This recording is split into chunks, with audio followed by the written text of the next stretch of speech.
Hey, this is Chuck, and you are listening to Fans with Bands, the podcast where we talk to the fans and the bands they dig about life, music, and whatever the hell else we want to talk about. Today on Fans with Bands, we are talking to Asylence. Check it out. Hey, this is Chuck with Fans with Bands, and I'm talking to Aaron, Rick, Alex, and Ryan of Asylence. How you guys doing? Hey, good. All Doing good. right. And joining us are fans Lizzy, Joe, Candice, and Katie. How you guys doing? We're doing great. All right. Awesome. So I usually try to like turn it over to the fans and get their perspective of what do you dig about the band Asylence? So let's start with Lizzy. I personally love the music videos that they've been coming out with lately because they're so visually appealing and visually creative. So I've been really loving all the music videos lately, especially Arrows for Christ. It's just been fantastic. So I love the music video and the feel of their music and the vibes. Cool. Very cool. awesome. Thank you. We're glad you like it so much. Huzzah! Hey Joe, what do you dig about Asylence? Well, I really dig the band. I do. I think their music is complex. I really enjoy all the effort they've been putting in promoting themselves with the music videos. I don't think I've ever seen a band, local or otherwise, who have so many music videos for. I mean, you guys have an EP, right? Like you know, how many CDs do you have? You have 3 music videos. The man makes a good point. Well, it is cool though. I mean, that is a really cool aspect. I think the visual component to go with the music, that is very powerful. So, Katie, how about you? Out. Oh, sorry, Joe. What were you going to add? I was just gonna say, definitely makes them stand out. Yeah, for sure. So, Katie, how about you? What got you into Asylence? Yeah, I love the music videos too. I think they're pretty awesome. But I have to say that one of the things I really love about this band is their stage presence. They put on a hell of a show, and it's always a blast. And you can tell that they're doing a great job communicating with the audience and like being like thrashy and awesome. And I really love going to their shows. Cool. Very cool. Thank you. Thank you. And Candice, are you there? She may be just lurking, which is fine. So let's talk about this one of these videos because I recently saw, Arrows for Christ, and it was picked up by Metal Injection. Was that like the premiere? Yeah. Yep. Really? Fantastic. So how did that? I mean, there's got to be a good story behind that. How did that come about? How did you guys get hooked up with Metal Injection? We have Elijah White. He does most of our like press release stuff when we put out new material. And yeah, he hooked, pitched it to the right person, and they did a premiere for it. So I wish there was some huge elaborate story behind it, but sometimes it's just working with the right people and Mission. Yeah, his thing is called Mission Media Group. Mm-hmm. And they helped us out a lot with the EP because like Joe said, we only have we did like a little demo, we did like a single, and then we did this EP, and so it's kind of lost my train of thought there. Sorry, I'm not used to talking. Well, it is too long. I don't know what I'm saying anymore. It is pretty cool. I mean, because you guys do have like a really good, like we were saying, this really visual impact and lots of promotion. You guys are doing a fantastic job of getting the message out about the band. I mean, your music speaks for itself. It's, fucking crushing and powerful. Eulogy of Man is a fantastic album. And we do have to talk about the fact that came out like February of this year, right? Yep, right before everything shut down. Yeah, so you put out an album called Eulogy of Man, and then we get a fucking pandemic. So what the fuck? I blame it way more on cattle decapitation with the Bring Back the Plague.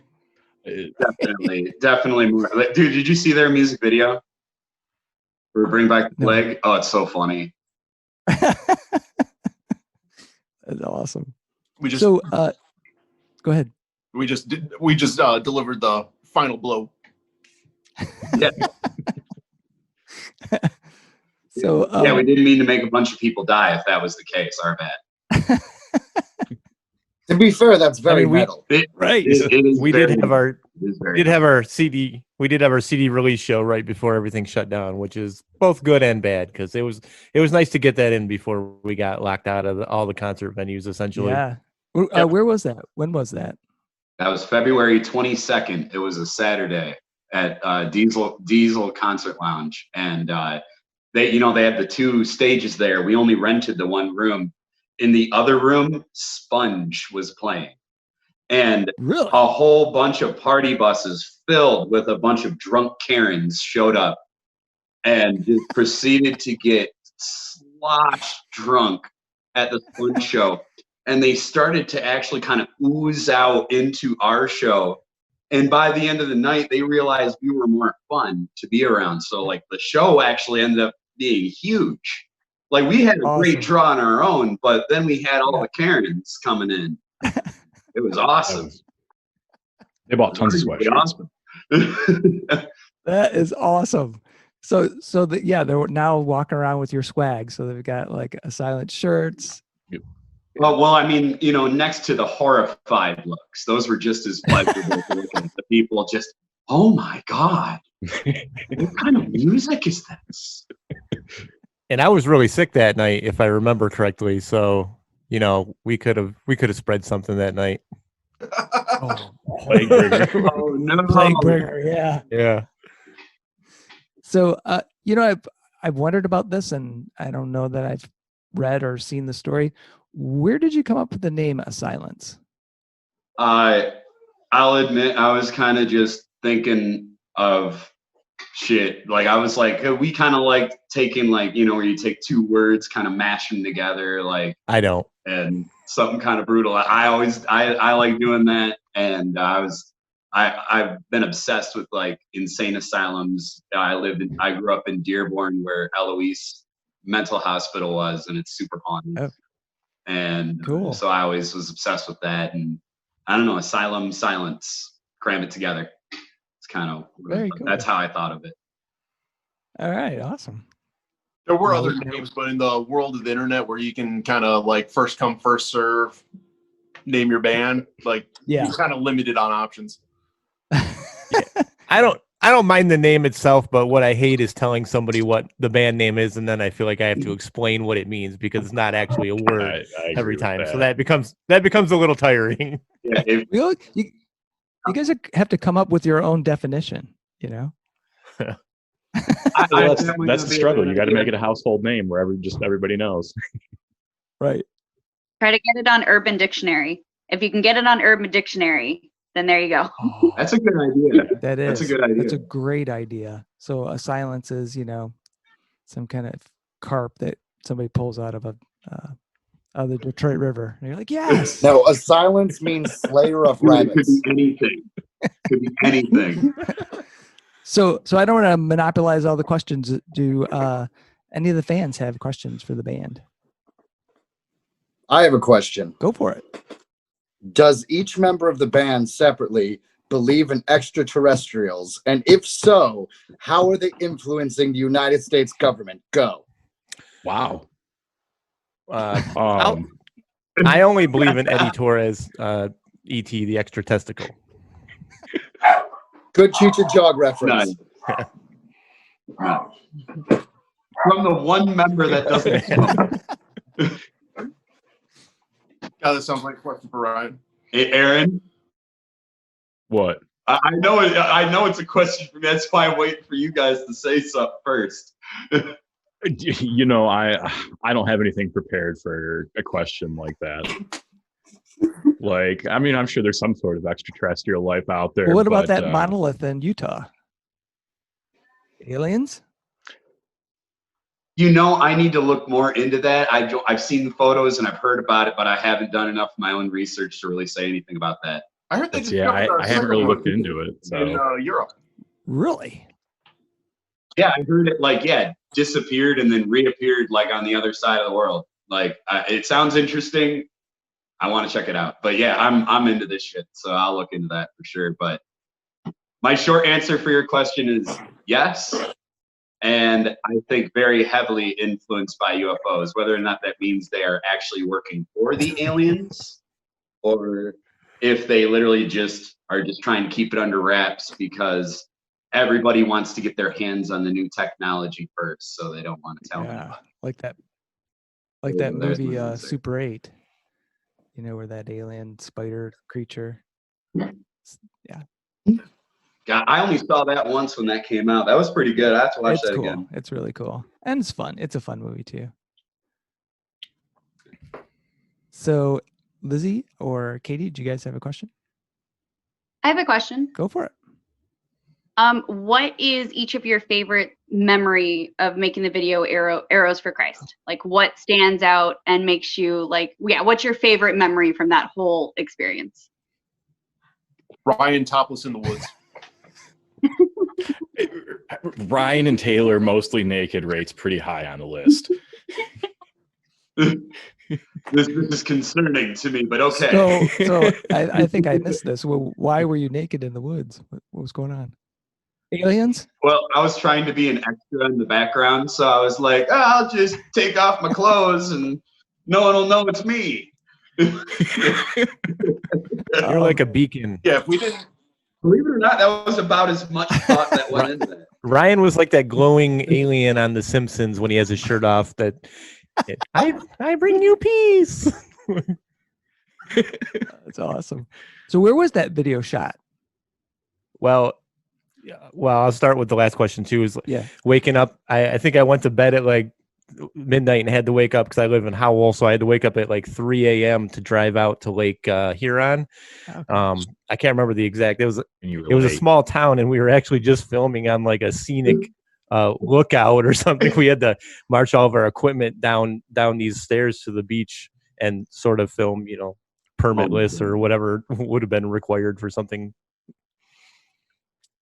That's funny. Yeah, like we're out there at like 6 a.m. This was the first weekend in October. It was cold. It could have been worse, but it was that was an experience. Yeah. You know what I really like about that that video and that song is the story behind it. So who came up with the lyrics? Is that Ryan? Did you write the lyrics? Yeah. Yeah, I came up with those. So it was a work in progress. It took me a long time actually to finalize that song. It was actually like not long before like we recorded it that I really finished it. And how did you become acquainted with that story? So if folks don't know, it's about this missionary, right? That goes. Yeah, he was 26. It was 2 years ago. So it wasn't even that long ago. And I remember the story, like it went viral on Facebook and everything. Like I remember seeing a bunch of people share it. And I looked more into it because I don't know, it just something about people who are like, like I'm not like anti-religious per se, but like I can't help but point out the hypocrisy of a lot of stuff that happens with certain beliefs and such. But these kids were literally taught in this missionary school to preach to dangerous tribal people. Like the counselors would dress up in like loincloths and hold fake spears in mock villages as training for these kids to learn to be missionaries of Christianity to dangerous people who obviously should just be left alone. And he goes out. It's illegal in India to go to the North Sentinel Island where he set off to.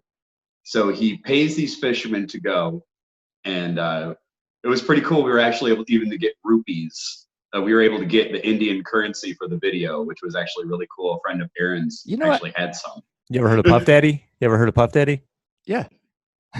Puff Daddy? Yeah, he's not the one who gave us the rupees. Nor was it. And so he pays these fishermen, and they illegally take him out to North Sentinel Island. and he's writing in his diary the whole time. And they actually released his diary, a lot of his entries, and that's where actually a lot of the lyrics came from.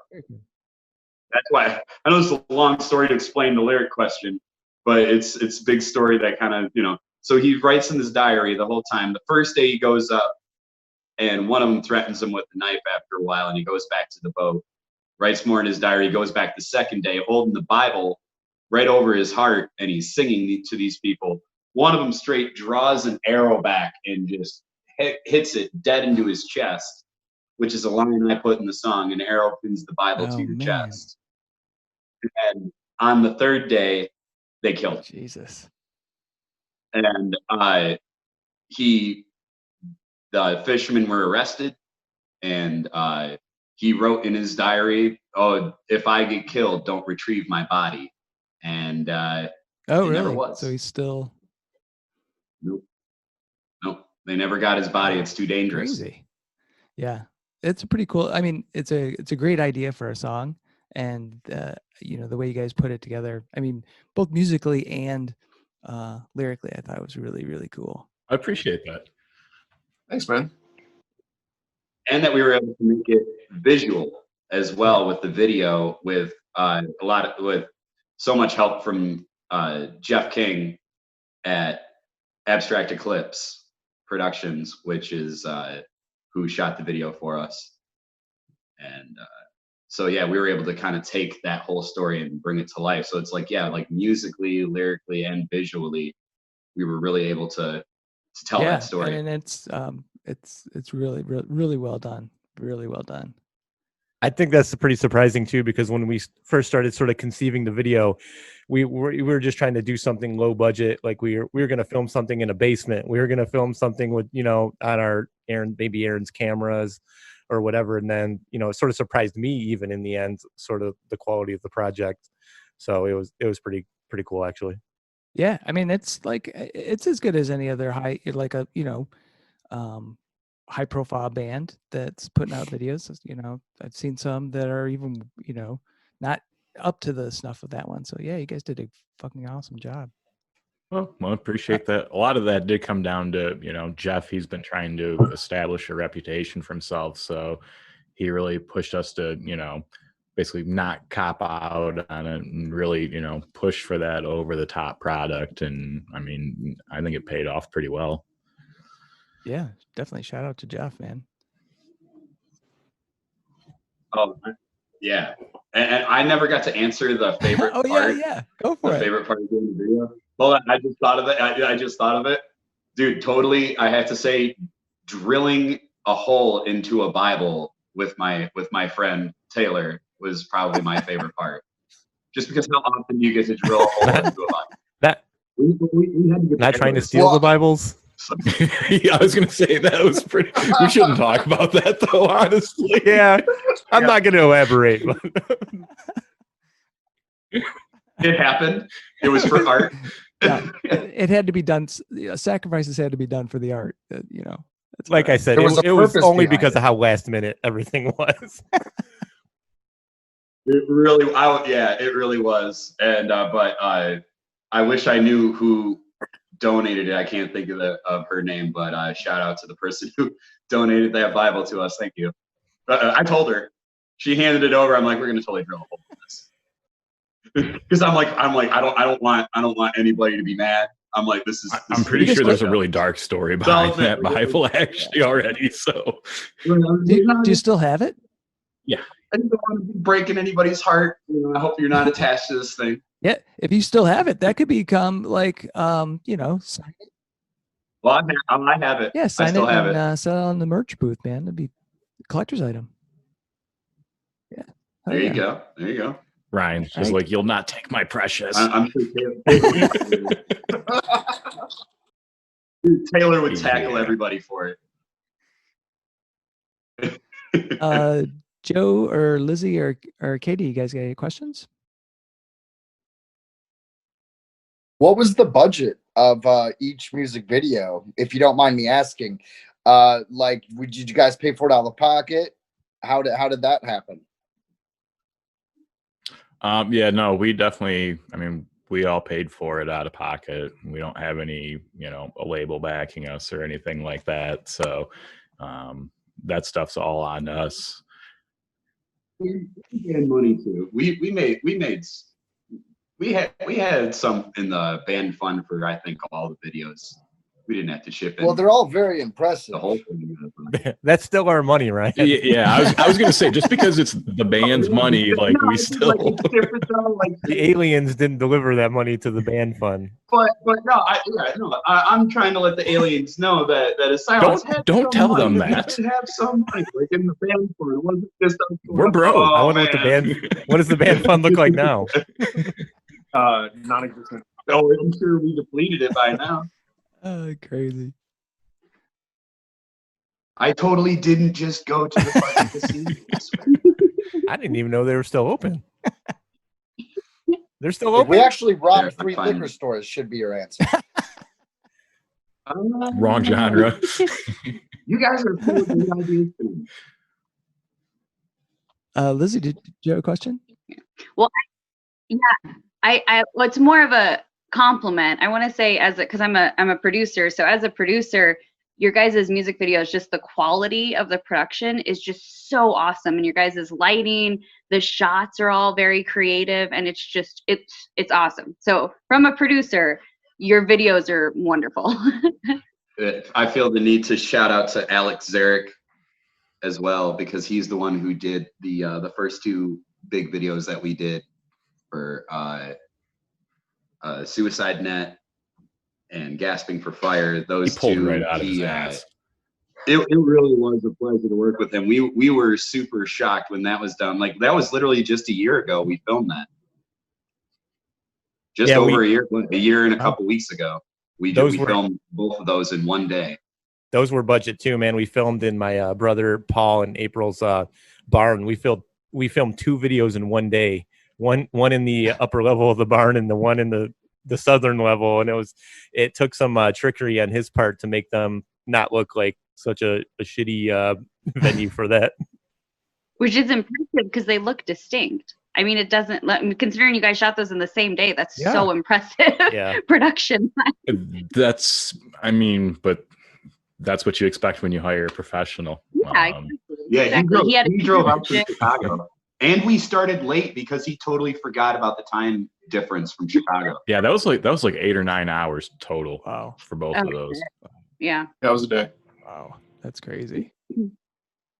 Look, getting the gear up and down out of the hayloft was by far the most challenging part on our end. That doesn't include sweeping up all the bird shit I had to do. Yeah, it's not like you guys had assistants to help haul your gear up and down. It's like, nope, you guys doing the work and you guys are the talent.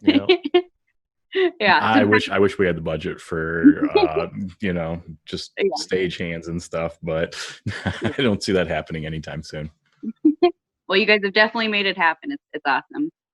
Another question I have is what's each of your favorite song that you guys have created together so far? Honestly, we have such a love-hate relationship with our songs because we all have very different musical tastes, and it's almost like some of them come together, they start with a riff or something Aaron's written, and then we sort of duke it out for like the rest of the parts and how they're going to go, and then eventually they become something we all sort of like, I think. And I think Arrows I hated Arrows at first, and then when it all came together, like I didn't like it at all. And then it's probably because I didn't even know how to play it for the first few months of it. And then when it all came together, and now I love it and I love the video. But I think Gasping for Fire on our first album is such an emotional song. I love that song. And one of the things about Ryan as a vocalist that always impressed me is he really tells a story with his lyrics better than anyone I've ever seen. So he does a really good job with that. If you read his lyrics, a lot of times he's telling a whole story that way and not sort of being superficial. So a lot of the songs really have that going for them as well. Thanks, bro. Plus he has the most festive background you've ever seen. Yeah. Well, they were giving me shit because where I usually record at home, it just looks like a little cell. I record under. You're on your phone, aren't you, Ryan? Yeah. Yeah, you should go walk in there and show Chuck real quick. It's pretty fucking depressing. Yeah. Well, it's the closet under the stairs. And it has like 3 pieces of random sound absorption foam, like glued that are half falling. Yeah, off. like. You made him move too much, man. He froze up. Oh, shit! Yeah. Oh no! Go back! Away from the cell. Away from the cell. Yeah. Oh, there he is. Oh, there it is. Wow, yeah, it does look like you're in prison. It looks work. Did you fix the foam from yesterday? Oh, well, because I had it set up this way. Oh, all right, yeah. But yeah, I've got no lights, so you can't see me. You can see the light though. That's what we were zooming with yesterday. We told him he's got to switch it up. So I got festive. Yeah, I got festive. Go back. The festive background is good. So for anybody listening and going, what the hell is he talking about festive? So Ryan's background is Christmas trees. He's got his, National Lampoon Christmas Vacation shirt on. So yeah, it's quite festive. Got a very decorative microphone stand in the back too. Yeah, hangs the stockings off of it. So what about the rest of you? What's your favorite song? I'm gonna have to say my favorite song is one that we are about to re-record. We recorded this song on our first demo, and we're about to re-record it very soon, and it's my favorite. It's called Solace. We played it live a lot. If anybody who's seen us live would know Solace, it's just a fucking banger from beginning to end. It's basically the whole song is just grabbing an addict and screaming in their face, "You need to wake the fuck up." I love that song so much. It's probably one of my favorites right now. It's just musically, and everything, it just hits so hard, and it's a crowd mover. I love seeing people bob their head to it. So that's one of my favorites to do. And how about Aaron? I would kind of with Ryan, Solace is a really, really good one, but out of the stuff we have, I think probably Gasping for Fire, just because that one just kind of took on a whole different element than a lot of the other stuff we did. So that one always just kind of really resonates with me. I do like Suicide Net too, though, just because it's such a simple riff and everything, and then it's just, the drums come in, and then Ryan comes in and everything, and it makes it so much more. Yeah, the drums kick ass in that song, but I am with you on Gasping it. That's one of my favorites. So, Alex, how about you? I think I'm gonna have to go with Gasping too. It's killer. What Ryan and Aaron do in that song lead wise, I think there's so much playroom between those two guys. And I love what Rick and I get to do, locking in the rhythm section. I think that's like the clearest rhythm section versus lead section song that we have. And it's fun. It's fun to play. Yeah. You know what else I was thinking about with that song and Suicide Net is they deal with really tough subjects, but the end of the message seems to be positive, like trying to make something better out of something that's really, really bad. And that made me wonder, like, do you guys, is that conscious projection that you want to talk about something that's emotionally challenging, but then bring it back and try to make it into a positive spin? Or is that just like an unconscious reflection of you guys as a whole? I'd have to say it's a little bit of both, but it's become a little bit more conscious as I've gotten older, because that's what I want. Yeah, like I often find myself afraid. Like I was afraid that Eulogy of Man was a little too dark. What is actually I'm like the subject matter is almost like unrelatable, like that it was too dark. That was what I was always afraid of. And I always figured that, yeah, like bringing it like to a point where, yeah, you know, I show you as bad as it can be, but I can only, you know, there's always a way out. Right. Kind of was kind of like Yeah. I would always go Yeah. with. I like that, you know, because I think a lot of there's metal bands that do that, you know, and it's all a matter of choice. You know, you can be super dark and you're, you know, telling a grisly story, or you're, you know, trying to convey a dark subject, but then give it a little bit of light. So yeah, I think that's cool.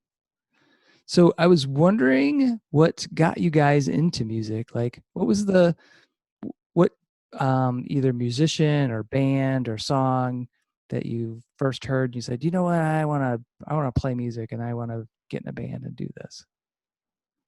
So who wants to start? Probably like Rob Zombie. It's probably like one for me, because like I was the dude who was doing film, he was doing music, he was doing all the things that I wanted to do. So like something about that was just like, oh shit, Yeah, just do anything, you know, if you want to, like fuck it. And that's like, I don't know, I kind of liked his attitude. That always that I don't know. Hellbilly Deluxe is like one of the best albums of all time. It is pretty. I mean, it's a good album. You know, I think some of his later stuff I didn't care for, but whatever. I'll agree with that. But yeah, like starting out, definitely stuff like him, Korn, Slipknot, New metal, like right. new metal. Yeah. Honestly, like was yeah, it's pretty much probably what really got me into that. And then I went like right from new metal to black metal somehow. And my first band, Forgotten Future, we opened up for Dimmu Borgir, Finn Troll, Leaves Eyes. We got to do a bunch of fun like black metal shows and stuff like that. Cool. And so that's kind of what started me off, was doing that. And yeah. Awesome. Rick, how about you? Well, I mean, originally, like in high school, and we're talking like 97 to 2001, I practically started playing bass in like almost a Creed cover band. It was like late 90s, early 2000s, like straight rock, like Fuel and Creed.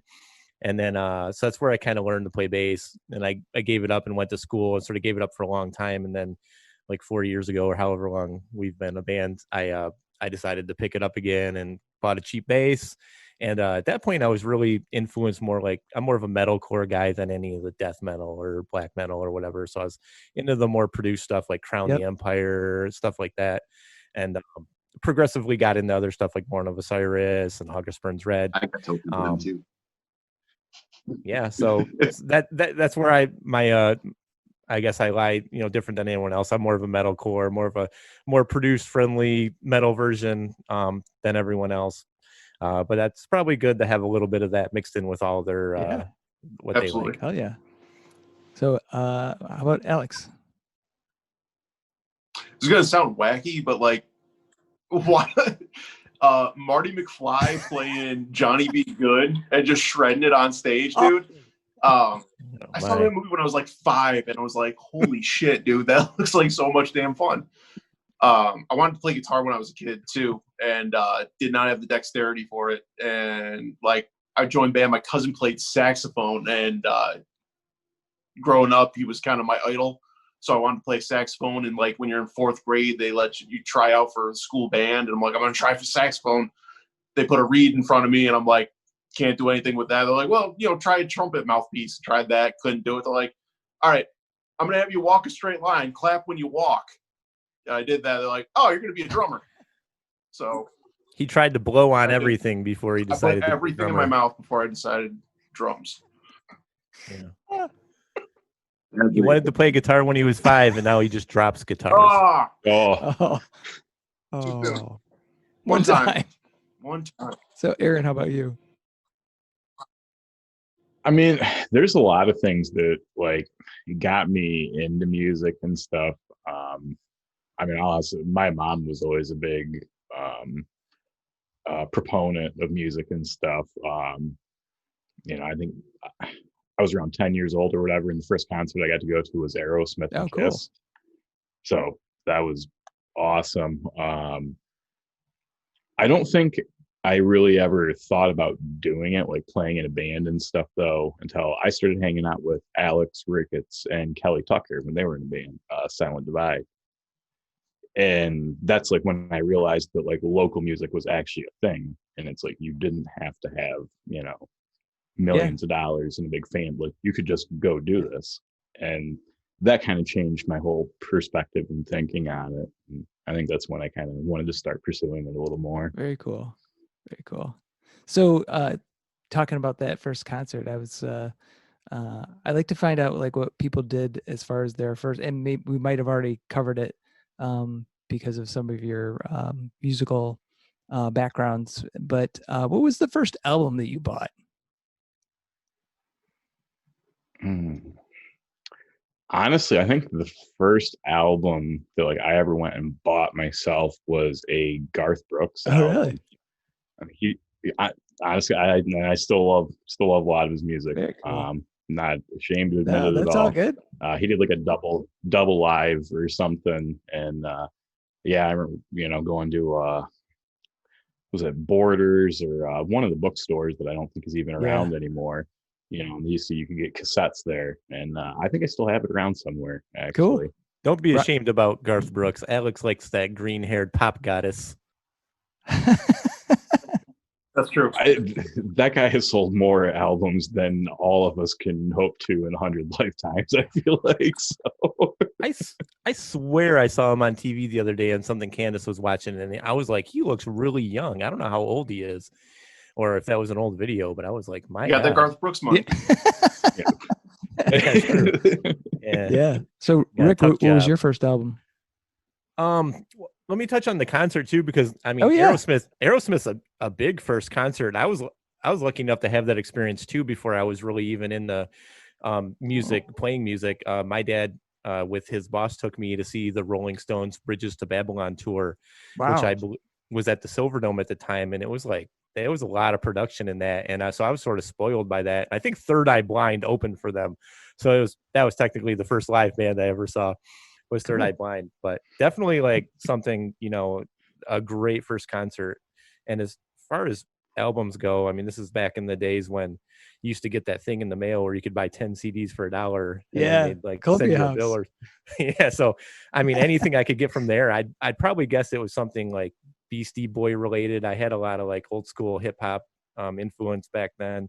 Yeah, and I was pretty cut off from the world, like living out sort of in the country and stuff. So whatever I could get my hands on. It could be Paul Abdul, it could be Natus, anything at that point. But a lot of Sublime too. I think I had a lot of just like all over the place influences back then.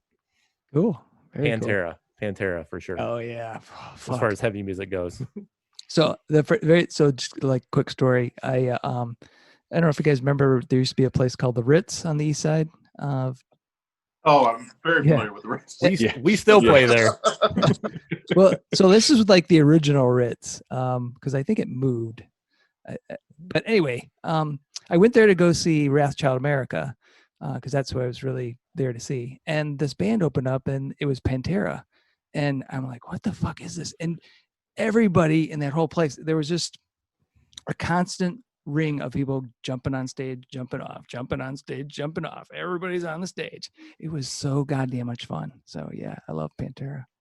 That's wild. I saw Pantera at the I think one time at the Palace Auburn Hills, and I remember Dime had all those fake, like just a whole stage of fake stacks behind them, and just feeling the fire on your face even in the middle of the arena was pretty badass.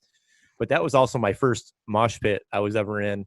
And it was a really good experience. And then I remember going to the gas station after and taking off my shirt. I had a bunch of some dude's blood all over the back of my shirt that night.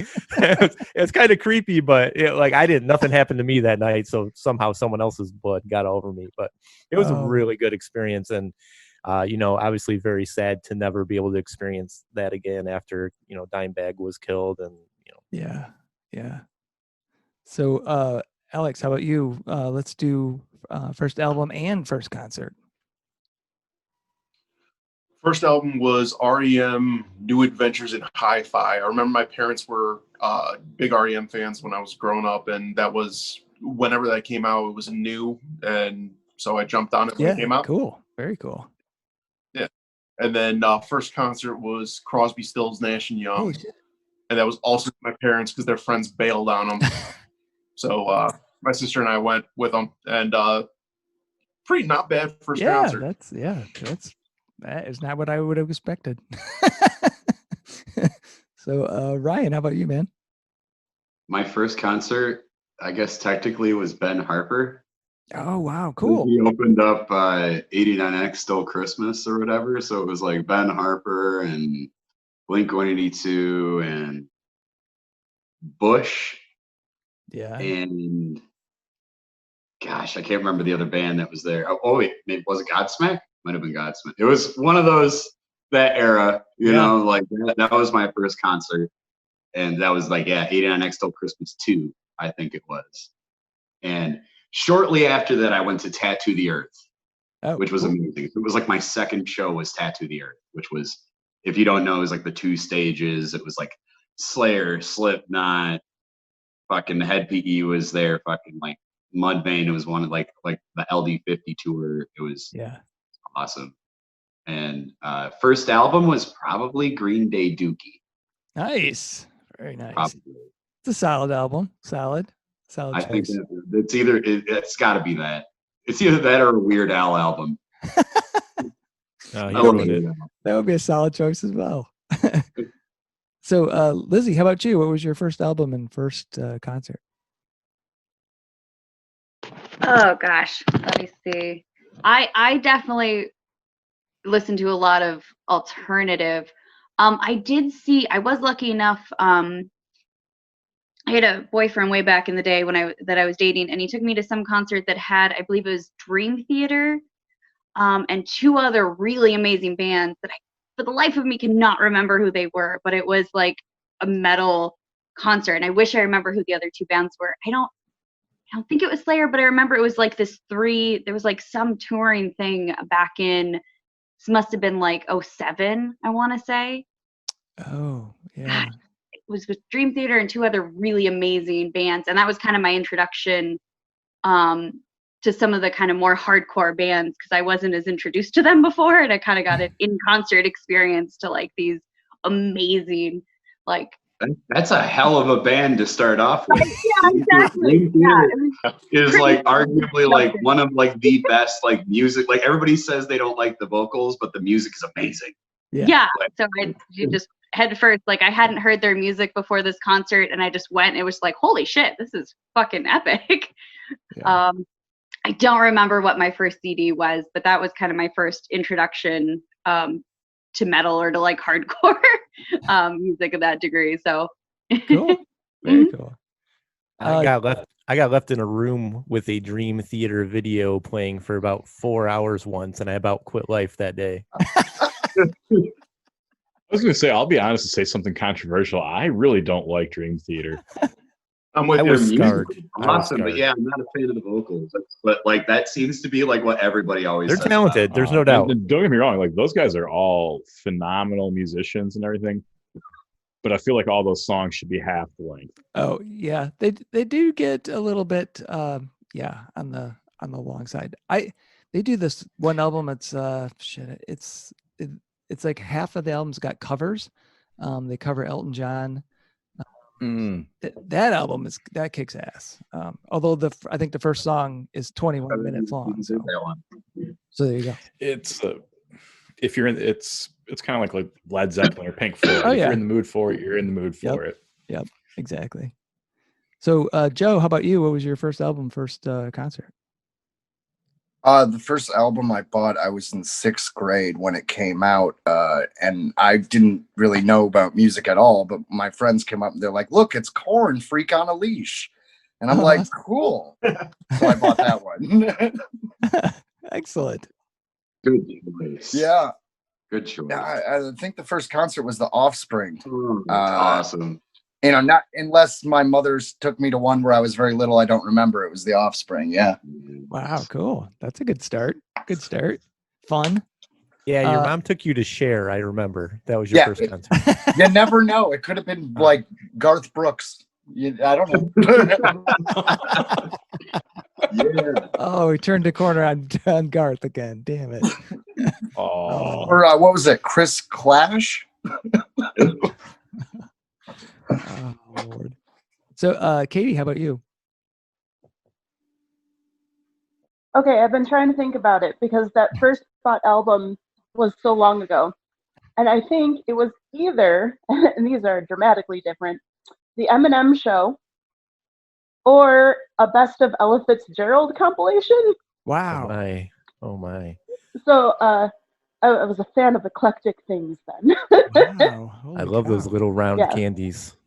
Very good. Yeah. So those were and then my first concert was Crosby, Stills, Nash and Young. Oh, that's Which was right. a blast. Yeah, that's right. You were dragged into the 60s. So that was great. Yeah. Epic. Awesome. Well, guys, it's been so good to actually see your faces and talk with you. I've got just one more question for everybody. It's a controversial subject, though. I'm just going to put it out there right at the beginning. If you don't want to answer, you don't have to. It's touchy. People, I'm sure, have been killed over this. So feel free not to respond. Pineapple on pizza? No pineapple on pizza. Pineapple on pizza with bacon and jalapeno, maybe pepperoni is delicious. I don't care. There's worse on they make peanut butter jelly pizzas. So until you get rid of stuff like that, I don't want to hear about pineapple. Rick, a strong pineapple. Awesome. It's good. Yeah. Aaron. Not my first choice, but if you get like some jalapeno or some spice on there to balance it out, like I can live with it. All right, cool. And Alex. Definitive fuck pineapple on pizza. You're wrong. No wonder why you build bad shelves. Get I out of agree here. with him. I agree with him. Fuck pineapple on pizza. Crazy. Oh man, Ryan, how about you? When I worked at Buddy's Pizza, the Hawaiian pizza there, they would use, when you use pineapple on the pizza, you do with ham, and instead of pasta sauce, you use a sweet and sour sauce, which was awesome. No. Wow. I don't know about this. Wow. That does sound, I mean, that It was sounds awesome. really good, actually. Yeah. Ryan's stoned right now. His opinion doesn't count. He said he's what? Ryan's stoned right now. Yeah. It doesn't count. He's got the munchies. He's done. I'm bringing you. So his opinion never matters. I'm gonna bring you guys next practice. I'm bringing you guys a nice pizza with some pineapple on it. And I'm gonna change some minds. Awesome. Get some jalapenos on there, and For sure, oh, for I'm sure. game. If you get some jalapenos on there and you get some bacon on there and you don't put pineapple on it, Oh my God, you were onto something for a minute. Extra pineapple for Alex. Only pineapple for Al. I'll get him pineapple with little pizzas as toppings on the pineapple. Right. Little tiny pineapples. stuff a pineapple with those little pizza rolls like a What are Thanksgiving you turkey. talking? That's all you deserve, bud. Oh, for God's sakes. Hey, Joe, how about you? Pineapple? No pineapple. I like Hawaiian pizza, but what is that? Why is everyone putting jalapenos with pineapple? That struck me as weirder than liking it or not liking it. Sweet and spicy, baby. Sweet and spicy, baby. Yeah, Oh, man. yeah, some red pepper flakes on that. You can't just have pineapple. You don't just get a pineapple pizza. Yeah, you guys really are metal. I don't know about that. Oh, God. And Katie, how about you? So after the Deadpool movie came out, I tried pineapple and black olive pizza, and I have to say it might be like my new favorite. It's so Oh delicious. my God. Wait, That's- now all right. that's the line. All right. No, that's disgusting. Dude. Look, don't knock it till you try it. I'm It's all sorry. right. I draw a line. Oh, my God.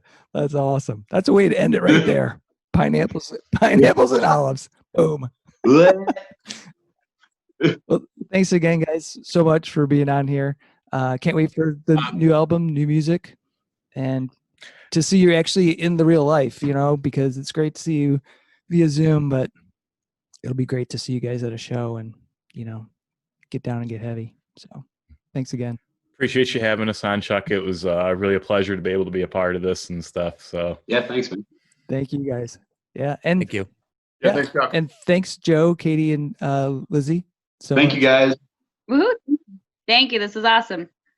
Awesome. All right. Thanks again to Aaron, Ryan, Rick, and Alex from Asylence, along with their fans, Lizzy, Joe, Katie, and Candice, for joining me on this episode of Fans with Bands. Go check out their Eulogy of Man EP, an absolutely crushing album full of monstrous riffs, pummeling rhythms, and vicious vocals. If you love metal, you should have this album. I'm just saying. See the show notes for all the details and links. These are tough times for everyone in the creative industries such as music. Your support of live streaming, purchasing music, and merchandise is critical. If you can help out your local artists, please do. If you are in the Michigan area, consider following the Playing in the Detroit Area Tonight Facebook page. It is a place for fans and bands to support each other and share our combined love of music. Thank you all so much for listening. Be sure to hit subscribe on your favorite podcast service to get each and every episode of Fans with Bands. Spread the word by rating the show and leaving a comment. We want to hear what you think. You can keep in touch by following us on social media. This is a Life in Michigan production. Until next time, be well and kick out the jams.